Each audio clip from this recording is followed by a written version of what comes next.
Hey everyone, welcome to easy pharma. तो guys, आज हम यहाँ पे टॉपिक डिस्कस करेंगे ड्रग यूज्ड इन ग्लूकोमा, यानी ऐसी कौन कौन सी ड्रग्स होती है जिनका यूज़ हम कहाँ पे करते हैं, ग्लूकोमा के ट्रीटमेंट में करते हैं। अब ये ट्रीटमेंट में करें यानी क्या है, हमारी ये बीमारी है। तो ग्लूकोमा क्या होती है, एक बीमारी होती है जो एक तरह से आई में होती है, यानी आँख के अंदर होती है। अब ये क्या होती है, इसको हम डिटेल में डिस्कस करेंगे। तो देखिए, हमारा जो टॉपिक चल रहा है हमारे फार्माकोलॉजी का चल रहा है, D pharma second year according to new syllabus. तो यहाँ पे हमारी यूनिट चल रही है थर्ड, जो कि ड्रग एक्टिंग ऑन आई, यानी यहाँ पे हम उन ड्रग की स्टडी कर रहे हैं जो एक तरह से डायरेक्टली आई के ऊपर इफेक्ट करती हैं। तो इसमें क्या था, हमारे जो 3 टॉपिक है पूरी यूनिट के अंदर, फर्स्ट हमारे यहाँ पे मायोटिक्स, सेकंड हमारे माइड्रेटिक्स, थर्ड हमारे यहाँ पे ड्रग यूज्ड इन ग्लूकोमा। तो जो हमारी स्टार्टिंग के 2 यहाँ पे क्या है भाई, यहाँ पे कैटेगरी यानी मायोटिक्स और माइड्रेटिक्स, इन दोनों को हमने लास्ट वीडियो लेक्चर में फुल डिटेल में यहाँ पे डिस्कस किया था। तो पहले आप उस वीडियो लेक्चर को देखिए जिससे कि ये वाला आपको इजीली समझ में आ जाए, क्योंकि तीनों ही आपस में कनेक्टेड हैं। अगर आपने ये अच्छी तरीके से समझे तो एक तरह से ये आपको इजीली समझ में आ जाएगा। डायरेक्टली आप इसको समझेंगे तो देखिए समझ में तो आ जाएगा, इजीली हम आपको समझाएंगे, लेकिन थोड़ा सा ईजी हो जाएगा अगर आप इन दोनों को देख लेंगे तो, क्योंकि बेसिक आपका इसी में छिपा हुआ है। तो इसकी लिंक आपको डिस्क्रिप्शन बॉक्स में मिल जाएगी, यहाँ से आप उसको ईजिली वॉच कर सकते हैं। चलिए अब हम आते हैं अपने यहाँ पे टॉपिक पे, ड्रग यूज्ड इन ग्लूकोमा। तो देखिए पहले हम देख लेते हैं हमारा ग्लूकोमा यहाँ पे क्या होता है, जिससे कि बीमारी हमें पता चल जाए भाई क्या होता है ग्लूकोमा। उसके बाद हमें पता चल जाएगा ड्रग का यूज़ हम किस तरह से कर रहे हैं, किस लिए कर रहे हैं, और एक तरह से ड्रग कितनी इंपॉर्टेंट है इस डिसीज़ के अंदर। तो चलिए इसको पॉइंट टू पॉइंट यहाँ पे हम डिस्कस कर लेते हैं। फर्स्ट पॉइंट हम देख लेते हैं, एक group of eye condition that can cause blindness, यानी क्या होता है, हमारा जो ग्लूकोमा होता है एक बीमारी है भाई, आई से रिलेटेड बीमारी है। तो हमारी जो आई की कंडीशन है, बीमारी है, उसका एक तरह से ये एक ग्रुप होता है दैट कैन कोज, जो एक तरह से कोज करता है यहाँ पे ब्लाइंडनेस यानी अंधापन। तो इस तरह से आप समझिए जो हमारी ग्लूकोमा है भाई, आँख की बीमारी है, तो ये एक ऐसी बीमारी है जिसमें कि अगर किसी बंदे को प्रॉपरली तरीके से हो जाए तो लॉस ऑफ विज़न, वो इंसान पूरा अंधा हो जाता है, जो उसको देखने की क्षमता है, पावर है, उसकी विज़न है, वो एक तरह से लॉस हो जाती है, यानी एक तरह से वो वहाँ पे वो ख़राब हो जाती हैं। अब एक तरह से कैसे उसकी लॉस हुई, तो चलिए यहाँ पे उसको हम डिस्कस कर लेते हैं। देखिए अभी क्या कर रहे हैं, पूरी ही डेफिनेशन हम देख रहे हैं। डेफिनेशन देखने से हम आपको अच्छी तरीके से समझाएंगे, लेकिन डायग्राम को समझने में आपकी जो डेफिनेशन है ये यहाँ पे हेल्प करेगी। अब यहाँ पे हम समझ जाएंगे किस तरह से वर्क हो रहा है, तो डायग्राम में इजीली हम इसको समझ लेंगे। डायरेक्ट आप डायग्राम देखेंगे थोड़ा सा कंफ्यूज आप हो सकते हैं। तो ये कंडीशन हो क्यों रही है इन दिस, यानी ग्लूकोमा के अंदर, the nerve connecting the eye to the brain. तो देखिए क्या होती है, एक हमारी होती है यहाँ पे ऑप्टिक नर्व। तो ऑप्टिक नर्व जो होती है एक तरह से हमारी मेन होती है, जितनी हमें इमेज वगैरह आती है, यानी जिनसे एक तरह से हम देखते हैं। तो ऑप्टिक नर्व भी क्या होती है, एक तरह से उसके लिए जिम्मेदार है, रेस्पॉन्सिबल होती है, जो हमें एक तरह से आई से दिखता है। तो ये क्या होती है, इस डैमेज, यही हमारी क्या हो जाती है, ग्लूकोमा में डैमेज हो जाती है due to the high eye pressure. Eye पे क्या होता है, हिसाब से ज़्यादा आई प्रेशर पड़ता है। अब ये प्रेशर किसके थ्रू पड़ा है, यहाँ पे इंट्रा ओकुलर प्रेशर, जिसको यहाँ पे नॉर्मली हम कहते हैं इंट्रा ओकुलर प्रेशर। ये किसके थ्रू पड़ा है, जो हमारा एक लिक्विड होता है, लिक्विड हम डायग्राम में देखेंगे। नेक्स्ट यहाँ पर हम देख लेते हैं, intra ocular pressure is more than 21 mmHg। तो जैसे कि हम बीपी देखते हैं mmHg में, उसी तरह से हमारा ये होता है। जैसे क्या होता है, देखिए हमारा क्या होता है, बीपी होता है। चलिए भाई, नॉर्मल हमारा सिस्टोलिक बीपी कितना होता है, 120 होता है। चलिए 140 तक नॉर्मली WHO के थ्रू इस टाइम फिलहाल हो रहा है। तो इतना अगर है तो चलिए ठीक है, लेकिन क्या है कि अगर वो उससे ज़्यादा हो रहा है तो भाई हाइपरटेंशन की कंडीशन आ जाती है। उसी तरह से हम इसको देखते हैं, जो हमारी क्या है यहाँ पे आई है, जो आई के ऊपर पड़ने वाला प्रेशर है, कौन सा प्रेशर, इंट्रा ओकुलर प्रेशर, वो मैक्सिमम कितना यहाँ पे हो सकता है, 20 से अगर वो ज़्यादा हो रहा है तो एक तरह से इंक्रीज़ हो रहा है। एंड 21 हमने यहाँ पे लिखा हुआ है क्योंकि ये इसकी बॉर्डर लाइन है। अगर इतना हो रहा है तो ठीक है, बॉर्डर लाइन पे है अपनी, यहाँ तक कोई भी कंडीशंस नहीं होगी। इससे ऊपर अगर एक तरह से हो रहा है तो हमारे जो ग्लूकोमा है वो वहाँ पे होना स्टार्ट हो सकता है, यानी ऑप्टिक नर्व जो वो डैमेज होना स्टार्ट हो सकती है, जिससे कि जो हमारा लॉस ऑफ विज़न है वो कंडीशन हमारी यहाँ पे आ सकती है। तो मल्टीपल क्वेश्चन में क्या होता है, आपसे पूछा जा सकता है इसको, जैसे वो सीधा पूछ सकता है कि भाई इंटर ओकुलर प्रेशर जो है आई पे पड़ने वाला वो कितना हो सकता है, मैक्सिमम या मिनिमम। तो 20 तक अगर आपको दिख रहा है तो आप उस पर टिक कर दे, 15 आपको दिख रहा है, 10 आपको दिख रहा है, 20 आपको दिख रहा है, 21 भी दिख रहा है तो आप उसको टिक कर दे। इससे ऊपर आ रहा है तो एक तरह से आपका वो रॉन्ग होगा। तो इसकी डेफिनेशन जो यहाँ पे हमने हिंदी प्लस इंग्लिश में भी लिखी हुई है, बिल्कुल सिमिलर, ऐसे थोड़ा सा यहाँ पे इसकी लैंग्वेज चेंज है। अब देखिए यहाँ पे हम देख लेते हैं यहाँ पे पूरा ही इसका ये डायग्राम। अब डायग्राम यहाँ पे हम देख रहे हैं क्योंकि जो हमने डेफिनेशन यहाँ पे देखी है वो सारे ही हमें यहाँ पे क्लियर हो जाएगा, क्योंकि देखिए डेफिनेशन में हमें ये तो पता चल गया हमारी सिचुएशन क्या हो रही है। अब सिचुएशन किस तरह से हो रही है हम इसके डायग्राम में देख लेते हैं। जैसे कि ये क्या है, हमारी एक आई है, तो देखिए 8 जितनी भी है फिलहाल हमने बना रखा है। तो ये रफली हमने इसलिए बनाया क्योंकि रफली आप भी इसको बना के देखें तो एग्जाम में आपके नहीं आएगा, आपको ओनली समझाने के लिए यहाँ पे हम दिखा रहे हैं। जैसे कि अभी हमारी आई है, तो नॉर्मल आप सभी जानते हैं, एचईपी में आपने पढ़ा होगा। तो ये जो हमारी आई होती है, देखिए ये सामने हमारे क्या होता है, यहाँ पे ये लेंस होता है। लेंस हमारा भाई किसके लिए रेस्पॉन्सिबल है, जितना इमेज वगैरह देख पाते हैं, जैसे कि आप फिलहाल आप लेक्चर देख रहे हैं, तो सीधा सीधा हम कह सकते हैं जो हमारा यहाँ पे लेंस है, इसमें ही अगर कुछ खराबी आएगी तो एक तरह से हमारी ग्लूकोमा हो जाएगा भाई, ब्लाइंडनेस कोज होगी। अब किस तरह से हमारी ये होगी, जैसे कि ये क्या होता है हमारा यहाँ पे एक्वस ह्यूमर होता है। तो हमारा जो एक्वस ह्यूमर होता है यही क्या होता है, इसके लिए रेस्पॉन्सिबल होता है। और ये क्या होता है, यहाँ पे लेंस के आगे जमा हो जाता है, जैसे कि आपको दिख रहा है ना, ब्लू कलर का हमने कर रखा है। तो ये हमारा एक्वस ह्यूमर है। और साथ ही में एक हमारे यहाँ पे होता है विट्रस ह्यूमर। तो विट्रस ह्यूमर जो होता है हमारे अंदर की साइड होता है, ये क्या होता है हमारा इस साइड होता है। अब देखिए ये जो हमारे यहाँ पे इकट्ठा हुआ है एक्वस ह्यूमर, ये किसके यहाँ से आता है हमारे, यानी किसके अंदर ये प्रेजेंट होता है, फ्रॉम सिलियरी बॉडी। तो जब इसका प्रोडक्शन होता है, निर्माण होता है बॉडी के अंदर, तो हमारे सिलियरी बॉडी के अंदर होता है। और वहाँ से क्या होता है, यानी हिसाब से ज़्यादा अगर ये यहाँ पे आके जमा हो जाए। अब देखिए इसकी रीज़न क्या रहे, बहुत ही डीपली हमें यहाँ पे जानने की ज़रूरत नहीं है, आपका डी फॉर्म है, आपको ओनली अपने सिलेबस के हिसाब से यहाँ पे समझना है। तो क्या होता है, सिलियरी बॉडी से अगर ये हिसाब से ज़्यादा यहाँ पे आ जाए, इस तरह से इसके आगे आके इकट्ठा हो जाए, तो सिचुएशन क्या होगी, एक तरह से प्रेशर लगाएगा, जो हमने पीछे हमने देखा है। कौन सा प्रेशर है यहाँ पे, इंट्राओकुलर प्रेशर। ये इंट्राओकुलर प्रेशर किसके ऊपर लगा रहा है, यहाँ पे आई के लेंस के ऊपर। और लेंस के ऊपर अगर ये डाल रहा है तो एक तरह से आप दे सकते हैं ये क्या है, आई प्रेशर है। यहाँ पे हमारी जो मेन होती है यहाँ पे ऑप्टिक नर्व। अब ये जो हमारी ऑप्टिक नर्व है, एक तरह से ये किससे कनेक्ट होती है, सीधी सीधी हमारी ब्रेन से कनेक्ट होती है। और ब्रेन से कनेक्ट होती है, अगर यही हमारी क्या हो जाए भाई, यहाँ पे डैमेज हो जाए, ये डैमेज हो जाएगी तो हमारी एक तरह से लॉस ऑफ विजन हो जाएगा, ब्लाइंडनेस हमारी कोज हो जाएगी, क्योंकि इसी की वजह से तो हमारा जो लेंस है उससे हमें दिखाई दे रहा था। तो हमारी पूरी इस तरह की ये प्रोसेस होती है। तो क्या होता है, ये हमारी क्रिएट करती है इमेज को, इमेज वगैरह सबकी लॉस हमें यहाँ पे हो जाएगी। तो एक होता है हमारा प्रेशर पड़ा है, प्रेशर इस तरह से यहाँ पे आता है, सीधा ऑप्टिक नर्व के ऊपर ही पड़ता है, यानी इस तरह से हमारा ये प्रेशर चलता है। तो आई थिंक आपको बहुत ही अच्छी तरीके से यहाँ पे समझ आया होगा किस तरह से हमें ग्लूकोमा जो है ये यहाँ पे कोज हो रहा है। तो ये हमारा आई का स्ट्रक्चर नॉर्मल जो होता है हमारा 10 से 20 यहाँ पे होता है, जैसे हमने आपको बता दिया।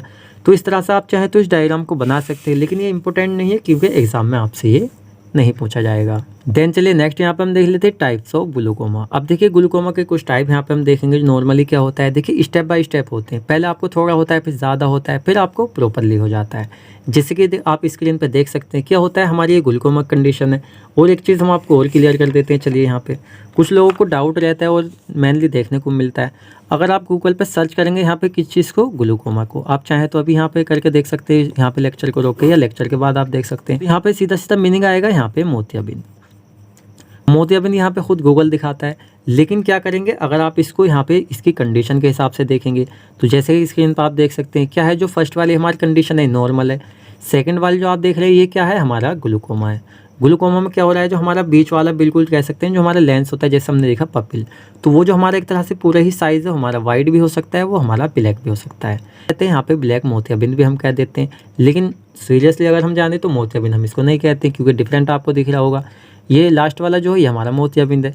मोतियाबिंद में क्या होता है, हमारी जो पूरा ही आँख होती है यानी लेंस वगैरह आपको दिख रहा है, उसके पूरे के ऊपर एक तरह से वाइट वाइट हो जाता है। एंड हमारे जो यहाँ पे ग्लूकोमा है, इसमें एक तरह से जो बिल्कुल मेन छोटा सा पार्ट आपको दिख रहा है वही हमारा यहाँ पे ब्लैक होता है, साथ ही में वो वाइट भी हो सकता है। तो इस तरह से हमारा थोड़ा सा यहाँ पे डिफरेंट होता है। जैसे there are mainly 4 types of glaucoma, mainly जो देखा जाता है इसके 4 टाइप देखे जाते हैं। जैसे फर्स्ट हमारा होता है यहाँ पे कॉन्जेनिटल ग्लूकोमा, जिसको यहाँ पे जन्मजात ग्लूकोमा हम कहते हैं। आप चाहे तो मोतियाबिंद यहाँ पे लिख सकते हैं, आप चाहे तो इसको काट सकते हैं। तो देखिए क्या होता है, जन्मजात यानी उसको पैदाइशी जेनेटिक हम कह सकते हैं, पैदाइशी उसको ग्लूकोमा है। जैसा आप स्क्रीन पर देख सकते हैं, आप इन बच्चों को देख रहे हैं ना, क्या ही जन्मजात से हैं एक तरह से, इनकी आंखें जो पहले से इनको ग्लूकोमा मोतियाबिंद की दिक्कत जो है बचपन से है। नेक्स्ट हम देख लेते हैं यहाँ पे प्राइमरी ग्लूकोमा। तो हमारा 2 टाइप से होता है। फर्स्ट तो हमारा होता है यहाँ पे ओपन एंगल, जिसको हम कहते हैं एक तरह से सिंपल, यानी बहुत ही कॉमन टाइप होता है ग्लूकोमा का। सेकंड हमारे यहाँ पे होता है क्लोज्ड एंगल यानी नैरो एंगल, जिसको हम एक्यूट कंजेस्टिव यहाँ पे कहते हैं, ये हमारा थोड़ा सा सीरियस होता है। नेक्स्ट हमारे यहाँ पे होता है सेकेंडरी ग्लूकोमा। थर्ड हमारे यहाँ पे ग्लूकोमा एब्सोल्यूट ग्लूकोमा जो होता है हमारी लास्ट कंडीशन होती है, यानी पूर्ण मोतियाबिंद एक तरह से हम इसको कह सकते हैं। यानी कंप्लीटली तरीके से जब किसी बंदे को हो जाता है तो एक तरह से उसके विजन लॉस हो जाता है, दिखना उसको बंद हो जाता है। तो इस तरह से हमारी पूरी ये कंडीशन रहती है। नेक्स्ट यहाँ पे हम देख लेते हैं सिम्टम्स। अगर किसी बंदे को इस तरह की प्रॉब्लम है ग्लूकोमा की, तो जैसे कि यहाँ पे आई पेन, भाई ऑप्टिक नर्व यहाँ पे डैमेज हो रही है, काफ़ी सारी प्रोसेस हो रही है, तो आँख में पेन देखने को मिल सकता है। यहाँ पे मिल्ड डायलेटेड पपिल देखने को मिल सकता है। साथ में रेडनेस ऑफ द आई, आँख लाल वगैरह हो जाती है, रेडनेस हो जाती है। विजन लॉस, दिखना बंद हो जाएगा, ब्लड वगैरह दिखेगा, इस तरह की सिचुएशन एक तरह से। देन चलिए नेक्स्ट यहाँ पे हम देख लेते हैं क्लासिफिकेशन। तो क्लासिफिकेशन में हम क्या देखेंगे भाई, नॉर्मली ड्रग देखेंगे जिनका यूज़ हम कहाँ पे करते हैं, ग्लूकोमा डिसीज में। देखिए हमारी आई से रिलेटेड डिसीज है जो नॉर्मली हमारी दवाइयाँ यहाँ पे यूज़ की जाती है, हमारे आई ड्रॉप वगैरह होते हैं क्योंकि आँख में वो डाली जाती हैं। साथ में यहाँ पे हम कुछ ऐसी ड्रग देखें जो ओरल आई भी ली जाती हैं। तो हमने थोड़ा सा स्पेशल करके लिखा हुआ है जिससे कि आपको पूरी नॉलेज इसकी मिले, क्योंकि देखिए भयंकर डिसीज है, बहुत ही ज़्यादा ये देखने को मिलती है। इसी के फर्स्ट हमारे यहाँ पे होते हैं कार्बोनिक एनहाइड्रेट इनहिबिटर्स। तो इसमें हमारी एसिटाजोलामाइड आती है जो हमारी ओरल और आई भी दोनों तरीके से दी जा सकती हैं। यहाँ पे ब्रिंजोलेमाइड आती है और साथ ही में डोर्जोलेमाइड आती है। तो इनको हम क्या करते हैं, ऐसे आई ड्रॉप के रूप में टॉपिकली हम यूज़ करते हैं। साथ ही हमारे ओस्मोटिक एजेंट आ जाती हैं। तो इसमें हमारे मैनिटोल वगैरह आते हैं, आपने देखा मैनिटोल की बोटल्स वगैरह जो एक तरह से यूज़ की जाती हैं। साथ ही में ग्लिसरॉल, इसको हम ओरली यूज़ करते हैं। नेक्स्ट हमारे यहाँ पर आ जाते हैं बीटा एड्रेनर्जिक ब्लॉकर्स। तो सीधा सीधा क्या करेंगे, बीटा एड्रेनर्जिक ब्लॉकर्स। तो बीटा एड्रेनर्जिक को एक तरह से क्या करेंगे, यहाँ पर रिसेप्टर को ब्लॉक करेंगे। तो हमारे क्या होती है, इसमें टिमोलोल हो जाती है। देखिए मोस्ट इंपोर्टेंट ड्रग है हमारी टिमोलोल, इसके बारे में थोड़ा सा हम आगे भी देखेंगे।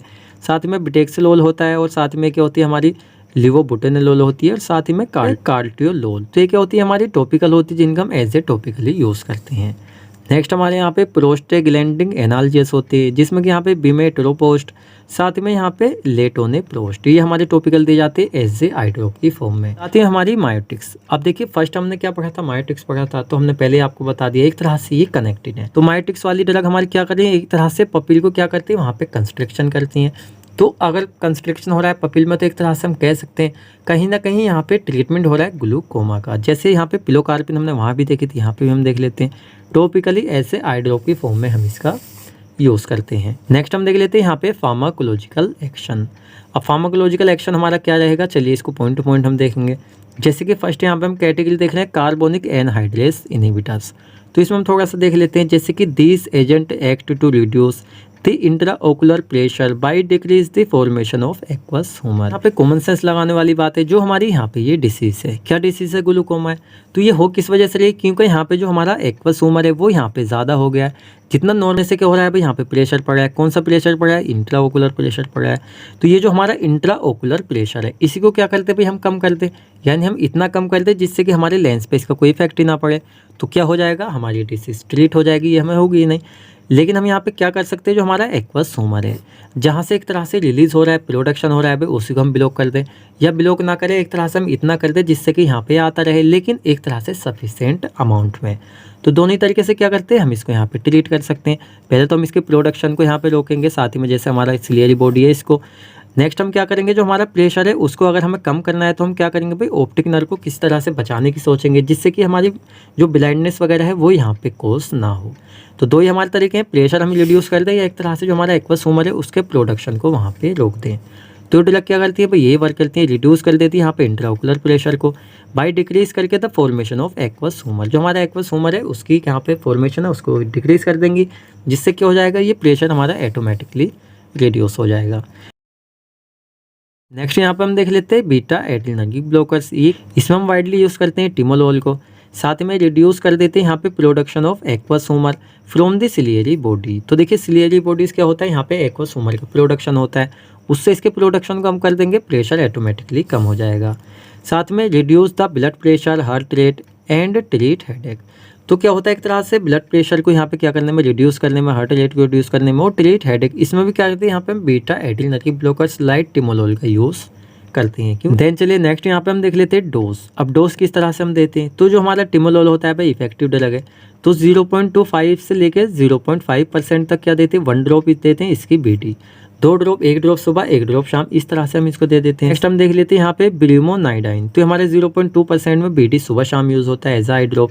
साथ ही में यहाँ पे होता है हमारा डोर्जोलेमाइड, तो इसको भी क्या करते हैं, बीटी यहाँ पे हम यूज़ करते हैं। तो हमारी यहाँ पे डोज हो गई। नेक्स्ट हम देख लेते हैं यहाँ पे कॉन्ट्राइंडिकेशन। कुछ ऐसी बीमारियाँ जो मेनली यहाँ पे हम देखेंगे, वैसे तो बहुत सारी है, मेनली कुछ यहाँ पे देखेंगे जिसमें एक तरह से जो हमारी ड्रग यूज हो रही है ग्लूकोमा में, उनका हमें एक तरह से यूज़ नहीं करना चाहिए। जैसे पेप्टिक अल्सर हो रहा है उसमें हमें यूज़ नहीं करना चाहिए। साथ में हाइपोटेंशन, देखिए क्या कर रही है, बीपी को एक तरह से कम करने का वर्क कर रही है, रिड्यूस करने का वर्क कर रही है, जैसे पीछे हमने देखा। तो इस कंडीशन में और हम इनका यूज़ कर ले तो बीपी पहले ही कम तो और ज़्यादा कम हो जाएगा, जिसकी वजह से हार्ट से रिलेटेड कंडीशन हमें आ सकती है, यानी हाइपोटेंशन हमें हो जाएगा और ज़्यादा, पहले से भी ज़्यादा। नेक्स्ट हम देख लेते हैं पोस्ट ऑपरेटिव इन्फ्लामेशन, इसमें हम नहीं ले सकते। साथ में एपिलेप्सी डिसीज़ होती है, हमने पढ़ाई भी फार्माकोलॉजी में पीछे, उसमें हम नहीं ले सकते। पार्किंसनिज्म, ये डिसीज़ हमारी फार्माकोथेरापेटिक में हम आगे पढ़ेंगे तो और डिटेल में आपको पता चल जाएगा। ये हमारी कुछ ऐसी डिसीज़ है जिनमें हम इन ड्रग को नहीं ले सकते, यानी लेना नहीं चाहिए। साथ में इंडिकेशन यानी यूजेस इसके हम देख लेते हैं। तो भाई यूजेस आप बनाना खुद से सीखिए। भाई क्या करते हैं, इनका ग्लूकोमा हम यूज़ करते हैं, रिड्यूस करते हैं इंट्राओकुलर प्रेशर, आई पेन से रिलीफ में यूज़ करते हैं, डिक्रीज़ करने में करते हैं। साथ ही में कैसे, मतलब रिड्यूस करने में, डिक्रीज़ आप कह लें किस चीज़ को, बीपी, ब्लड प्रेशर को, हार्ट रेट को, एटसेट्रा। तो इस तरह से क्या आते हैं हमारे ये इसके यूज थे, यानी इंडिकेशंस थे। देखिए आपका जो टॉपिक है यहाँ पे कंप्लीट हो जाता है। तो जैसे कि हमारा सब्जेक्ट यहाँ पे चल रहा है फार्माकोलॉजी, तो इसकी जो 3rd यूनिट है यहाँ पे कंप्लीट हो चुकी है एंड हमारी जो 4th यूनिट है ऑलरेडी हमने स्टार्ट की हुई है। तो इसमें हमारे एंटी एंग्जाइटी ड्रग, यहाँ तक हमारा सिलेबस यहाँ पे कंप्लीट हो चुका है। तो नेक्स्ट हमारे जो वीडियो लेक्चर रहेंगे वो इससे नीचे को अब रहेंगे, जैसे कि एंटी डिप्रेसेंट ड्रग, यहाँ पे नेक्स्ट वीडियो लेक्चर में हम डिस्कस करेंगे। अब आपको वीडियो लेक्चर कैसा लगा आप कमेंट सेक्शन में ज़रूर बताएं। और देखिए हमने पीछे आपसे कुछ कहा था, एक क्वेश्चन हमने आपसे कहा था, मतलब कमेंट करने को कहा था, लेकिन आपने किसी बच्चे नहीं किया है। तो आपको बताना है जो हमने यहाँ पे लेक्चर बनाया दूसरे मेथड से बनाया। स्टार्टिंग के जो आपका हमने पॉइंट एक तरह से जितने भी टॉपिक डिस्कस किए वो दूसरे मेथड से किए, तो आप हमें कंपैरिजन करके एक तरह से बताएं अपने एक्सपीरियंस से, इस तरह से आपको अच्छे से समझ आ रहा है या आपको उसी तरह से। क्योंकि देखिए आपको अच्छे से समझ आना चाहिए, हमारा क्या, हम तो इस मेथड से पढ़ा देंगे या उस मेथड से पढ़ा देंगे। तो जैसा आपको अच्छा लग रहा है आप कमेंट करके बताएं, उसी मेथड से हम आपको स्टडी करा देंगे, जिससे कि आपको यहाँ पे बेनिफिट रहे। तो अगर आपको वीडियो लेक्चर अच्छा लगा है, समझ आया है, तो वीडियो को लाइक करें। साथ ही में आप हमारे चैनल पर नया है तो चैनल को सब्सक्राइब करें। तो मिलते हैं जल्दी ही आपसे नेक्स्ट वीडियो लेक्चर में।